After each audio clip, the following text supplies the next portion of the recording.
ก็ได้ไปหาเพราะว่าอยากงานที่ทำบ่ได้ใจดำยังคิดนำตัวน้องคือเก่าบ่ได้เปลี่ยนไปหัวใจอ้ายยังห่วงเจ้าบ่ได้ปล่อยให้เหงาเสาร์อาทิตย์ติดงานโอทีได้แต่โทรหาน้องคงจะไม่ว่ากันบอกเคยเปลี่ยนพันสัญญาหักมันคนดีบ่ได้กักมีกินบ่ได้หลีกสัญญาที่มีย้อนงานยุ่งอีหลีคนดีอย่าเครียดอายเด้อขอหาสุมือเจ้ามาคือน้อยใจเฮ็ดหยัง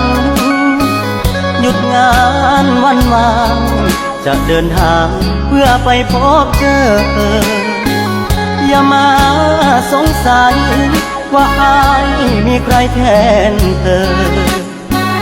หักมันเสมอบอกเคยเพลอสิคิดนอกใจ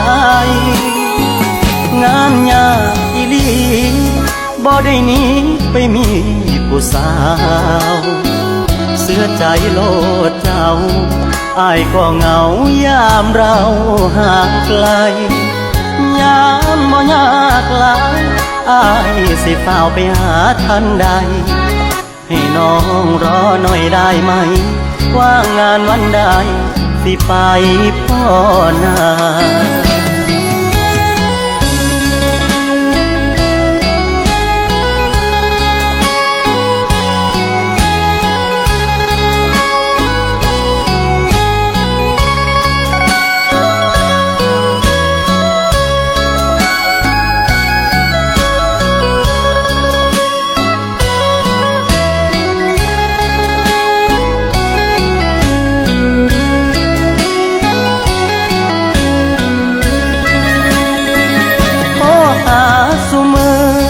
เจ้ามาคือน้อยใจเฮ็ดหยังหยุดงานวันวางจะเดินทางเพื่อไปพบเจออย่ามาสงสัยว่าอายมีใครแทนเธอ